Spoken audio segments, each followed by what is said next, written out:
Ce groupe, ce projet, c'est un petit peu ma rencontre avec la Réunion, avec la musique réunionnaise et l'envie de partager la musique avec des musiciens réunionnais qui puisent dans leur patrimoine musical traditionnel pour réaliser en fait donc une rencontre entre le jazz et la musique créole réunionnaise.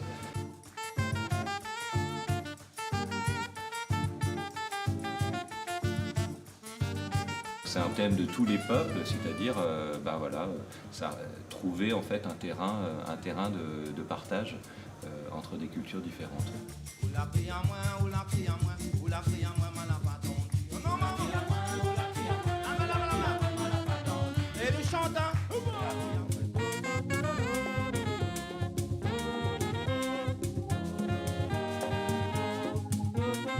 Si tu connais pas nous, viens voir nous. Vous est-il déjà arrivé de détenir un secret? Un grand secret? Qu'avez-vous fait pendant la guerre, monsieur Turing? Je te présente Enigma. Ce fou d'Hitler est en train de nous précipiter vers une seconde guerre mondiale, Turing. Et cet engin-là risque de nous la faire perdre. Est-ce qu'une machine peut penser? Tu es viré! Non, non, non, non! La plaisanterie est terminée! Non!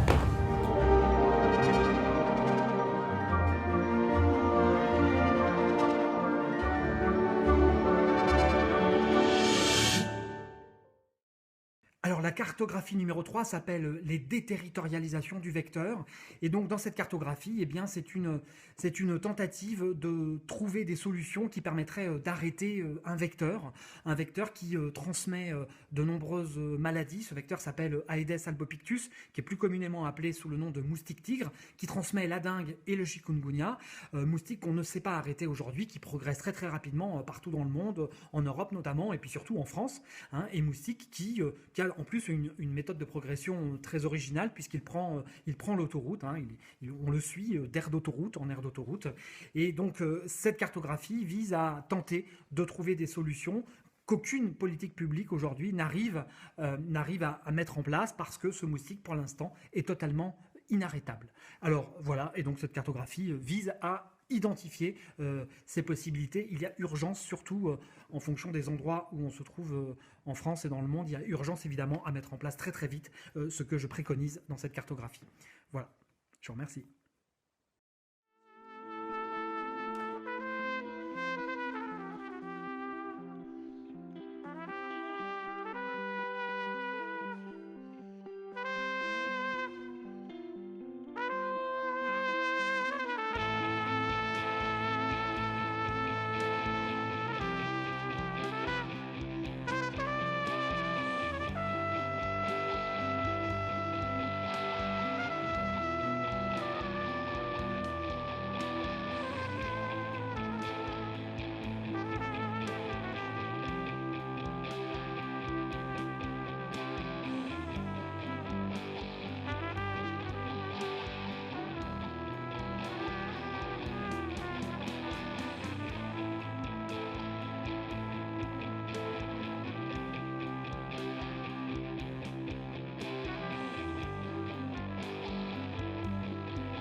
La France a enfin vu qu'elle avait une grande équipe de France, qu'elle avait des grands joueurs et qui défendaient le maillot français. Et aujourd'hui, vous n'avez pas envie de pardonner? Non, je ne pardonnerai jamais. Jamais je pardonnerai. At first I was afraid, I was petrified. Kept thinking I could never live without you by my side. Then I spent so many nights thinking how you did me wrong. And I grew strong. And I learned how to get along. Je suis pas Cantona. Je suis pas Papin.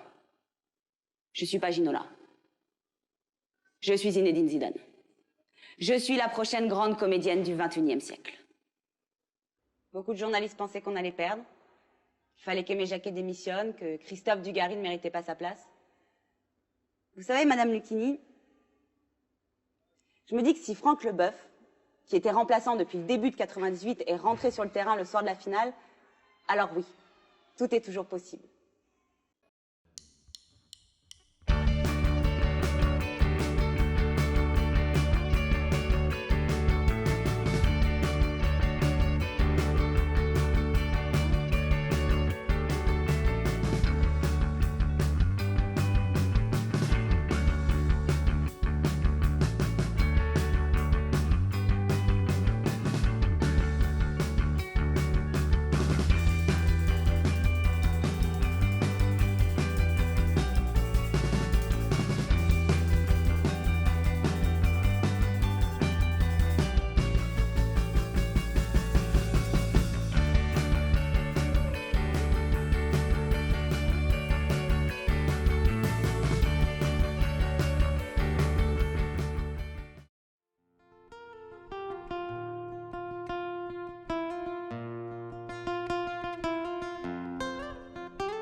jàmbaanga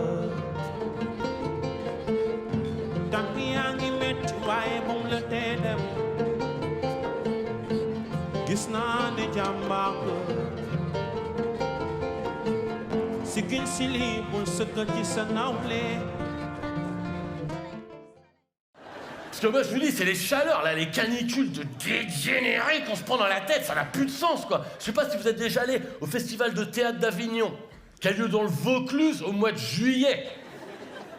Alors c'est vrai qu'il y a 2 ans, il a été annulé à cause du Covid, ce festival. Chaque année, à cause de la chaleur, je comprends même pas qu'il soit maintenu. C'est vrai que des fois, t'es dans une maison, tu sors de la maison comme ça à Avignon en pleine journée, tu marches à l'ombre et d'un seul coup, tu passes au soleil, je suis là... Et tu marches en plein cagnard comme ça, là, il y a un relou déguisé en mousquetaire qui vient de voir qu'elle a en garde, Moussaillon. Ce soir, 20h, au Théâtre de la Verdure. Et moi, je suis là, mais arrache-toi de là! Le mec dit, tu me parles pas au soleil, tu me parles à l'ombre!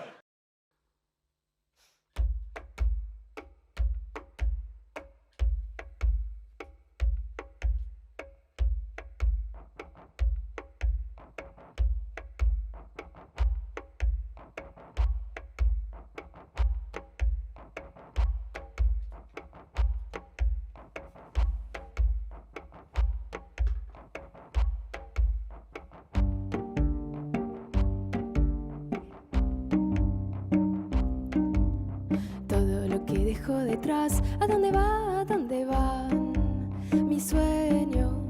Lo que un día quise olvidar, ¿a dónde va? ¿A dónde va? Memoria, ¿quién podrá saberlo? Todo. Riders on a storm, riders on a storm, into this harbor bone. To this world of wrong, like a dog without a bone, an actor down alone, riders on a storm.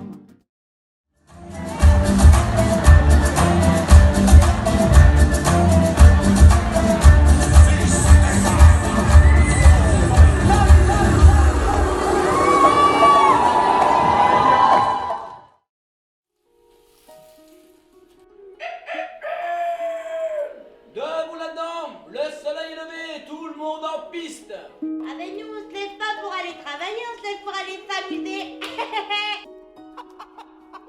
Carmela, aujourd'hui tu devais apprendre à pondre. Pondre? Pondre, toujours pondre. Y a pas des choses plus intéressantes à faire dans la vie que pondre? Tu sais maman, moi mon rêve, ça serait d'aller voir la mer. Quoi?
Bah, si à 17 ans, on m'avait dit, le soir de tes 30 ans, tu regarderas le gendarme de Saint-Tropez, seul, avec tes parents,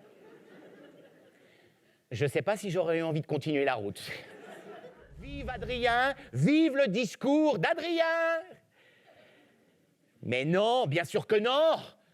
Ce discours va être une catastrophe dont on parlera encore dans 20 ans, 30 ans. Il va traverser les générations. Il va devenir une sorte de légende urbaine que les grands-parents raconteront le soir pour faire gentiment peur à leurs petits-enfants. Et là, les enfants, devinez ce qu'Adrien raconta comme anecdote. « Papy, j'ai peur !» Eh mais attends. Pourquoi un point d'exclamation à la fin de bisous? Ah ben pourquoi cet emballement soudain? Coucou Sonia, j'espère que tu vas bien. Bisous! Chers compatriotes, nous sommes face à une hémorragie sans précédent.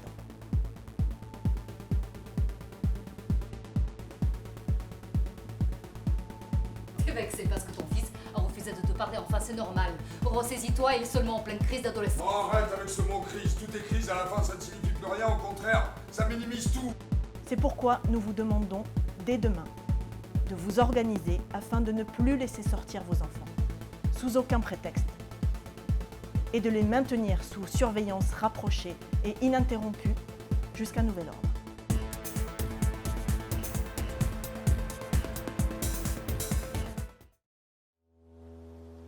Un jour pour les filles, l'école a fermé. Les femmes ont baissé la tête et pressé leurs pas, un peu comme si les hommes étaient devenus des ogres. Ma fille ira à l'école, échevelée si ça lui plaît. Elle marchera la tête haute et le regard droit. Elle pensera à sa mesure. Elle choisira le premier jour de sa vie de femme. Elle aimera à pleine bouche et le visage au vent. Je pars ce soir. Nous nous efforçons de tout faire pareil. Les mêmes gestes, les mêmes signes de chaque jour. Mais nos gestes, nos signes sont tous un tout petit peu à côté. Comme si le monde s'était, de façon subtile, déplacé. Comme une journée qui se déchire.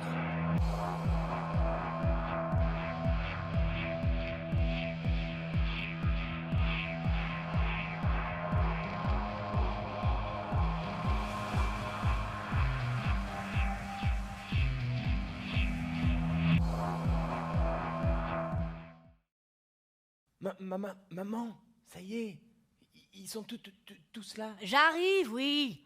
C'est pas vrai ça, il ferait mieux de garder leur énergie au lieu de râler. Tandis qu'on glisse à petits pas, serrant celui qu'on aime dans ses bras, tout balondi dans un frisson, en écoutant jouer l'accordéon. Et toi, quand la musique est bonne, tes garçons de quand la musique sonne, pour ton cortège, quand la musique dort, portant des fleurs, et qu'elle ne triche pas. Je n'ai pas peur de la route, faudra voir, faut qu'on y goûte, des méandres au creux des reins. Et tout ira bien, le vent nous portera.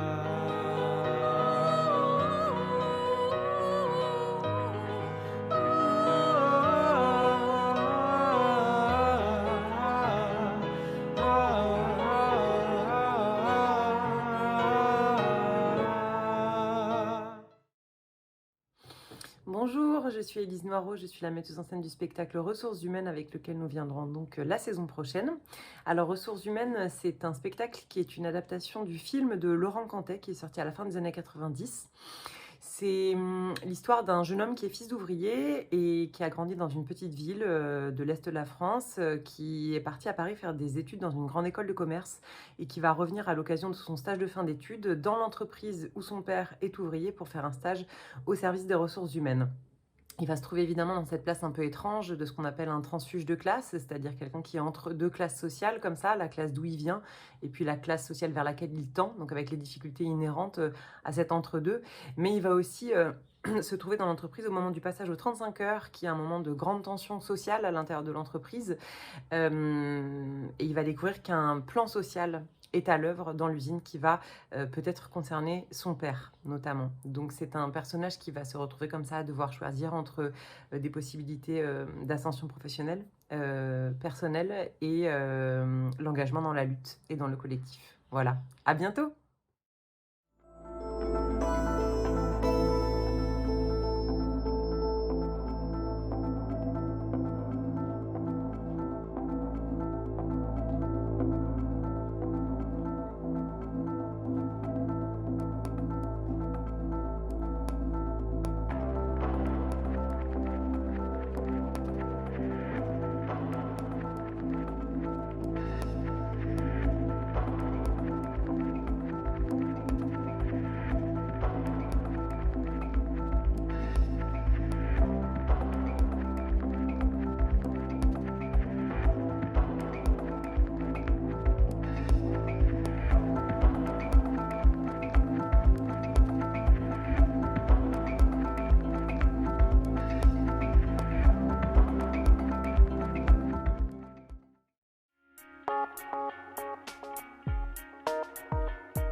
Nous, Élise, on te voit aujourd'hui pour réfléchir ensemble à ton projet professionnel. Tu es familière un peu de cette notion?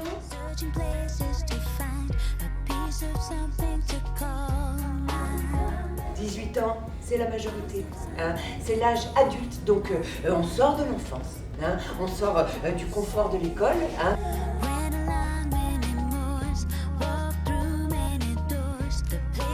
Parce qu'il faut gagner sa vie, évidemment. On va pas vivre toute sa vie au crochet de papa et maman. Tu vas te demander, enfin on va se demander ensemble, que faire maintenant?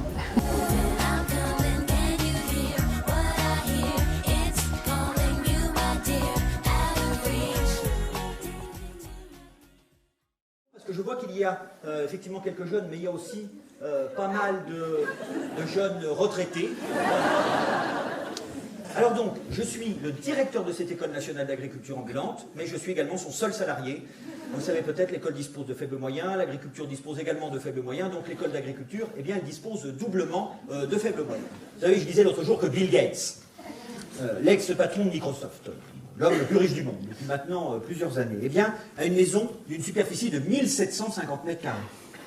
C'est-à-dire environ 17 000 feuilles à 4. Oh, je sais très bien ce que vous allez me dire. Vous allez me dire, mais enfin, monsieur le directeur, mais aucune poule n'a inventé Windows. Et je vous dirais, mais quel rapport? Mais quel rapport? Mais est-ce que Bill Gates a déjà pondu un œuf?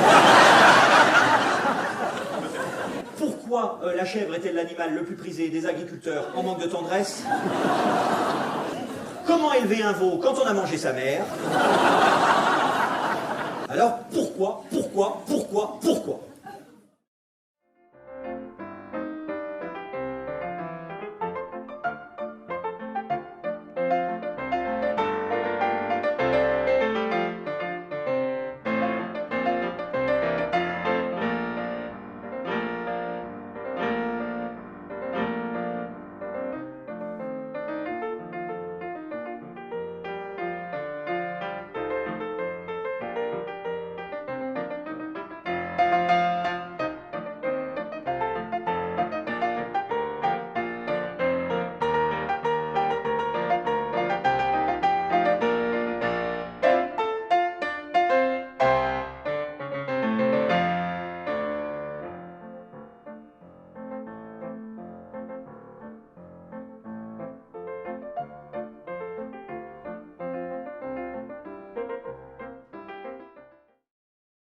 Take my hand.